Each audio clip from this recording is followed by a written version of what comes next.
Hello friends, good morning. এখন বাজে সকাল 8:30 আর আজ হলো শুক্রবার। আমি আমার ব্লগটা এখান থেকে শুরু করছি, দেখতে থাকো। তো দেখো, ভোরবেলা উঠে বাসি কাজ সেরে স্নান করে মন্দিরের কাজ সেরে ওপরে চলে এসেছি। আর আমার মা যেহেতু আছে, রান্নাঘরের রান্নাটা তো মাই করছে, ওই জন্য দেখো আমি বাদবাকি কাজগুলো করে নিচ্ছি। এই ঘরের বাসি বিছনাটা তুলে নিচ্ছি। আর ওদিকে তো মেয়ে দেখো শুয়ে আছে বলে পাশ থেকে একটু গুছিয়ে নিলাম। আর দেখো লেপের ওয়ারটা না খোঁচা লেগে ছিঁড়ে গেছে গো, আর একটা আনতে হবে। তারপরে দেখো মেয়েকে ডাকছি, মেয়েটা উঠছে না, তাই ভাবলাম শুয়ে আছে, শুয়ে থাক। তারপরে দেখো মেয়ে ঘুম থেকে উঠে পড়েছে। উঠে দেখো তোমাদের দাদার একটা গেঞ্জি পরেছে বড় দেখে, সোয়েটার পরেনি, ওই বড় গেঞ্জি পরে দাঁড়িয়ে আছে। তারপরে দেখো মায়ের রান্না কমপ্লিট হয়ে গেছিলো, বেগুন ভাজা করেছিল, আর মেয়ের জন্য চিংড়ি মাছ ভেজে রেখেছিল, লাউ চিংড়ি করেছিল, আর মাছের মাথা দিয়ে ডাল করেছিল। আর ওদিকে মিঠু কাজ করতে এসেছিলো, মিঠু কাজ করে চলে গেছে।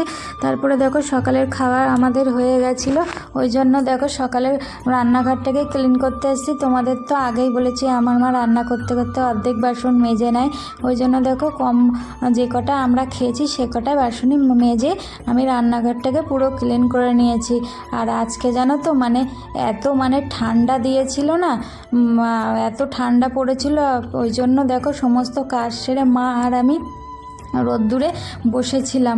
আর কোনো কাজ করতে ইচ্ছা করছিল না, শুধু মনে হচ্ছিল বসে থাকি, খুব আলসে লাগছিল। আর ওদিকে দেখো আমার বাবা বসে বসে ঘুম দিচ্ছিল, আমি মেয়ে মা খুব হাসছিলাম ওই দেখে। আর অন্যদিন দেখো তোমাদের দাদা পরে খায়, আমরা আগে খাই, কিন্তু তোমাদের দাদা দেখো আজকে আগে খেয়েছে, খেয়ে দেখো একটু রোদ্দুরে বসে আছে। এদিকে দেখো মেয়ে ওর তোমাদের দাদার কোলে বসে আছে, এত খেতে ডাকছি তাও আসছে না। তারপরে জোর করে মেয়েকে নিয়ে এসে চারজনে খেয়ে নিলাম। খেয়ে নিয়ে দেখো বিকালের কাজগুলো সেরে নিচ্ছি। আমি ছাদে চলে এসেছি। আর আজকেও না আমার মা জানে তো 500 ডালের বড়ি দিয়ে দিয়েছিল। তারপরে দেখো আজকে না মিঠুকে দিয়ে অনেক কাচিয়েছিলাম, যেহেতু মেয়ে বোর্ডিং থেকে জামা কাপড়গুলো এনেছে, অর্ধেক করে কেচে দিতে হচ্ছে। তো দেখো অর্ধেক জামা কাপড় না শুকায়নি, ওই জন্য সব যেগুলো শুকিয়েছে নিয়ে এসেছি, বাদ বাকিগুলো ছাদেই রেখে এসেছি। আর আজকে এত জামা কাপড় বেশি হয়ে গেছিলো না, অর্ধেকটা রেলিংয়েও মেলতে হয়েছে।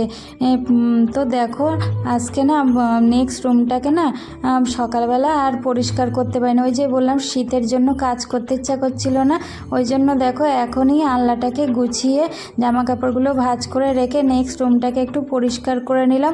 তারপরে দেখো মেয়েকে একটু বই নিয়ে বসালাম। আর ওদিকে দেখো তোমাদের দাদা ঘুমিয়ে পড়েছে, একটু শুয়েছে। আর আজকে রাত্রে না একটু মালাইকারি করবো বলে বাবাকে দেখো নারকেল কেটে দিচ্ছে বাবা। তো রাত এখন 8টা মতন বাজে, আমার রান্না কমপ্লিট হয়ে গেছে, চিংড়ি মাছের মালাইকারি আর ভাত।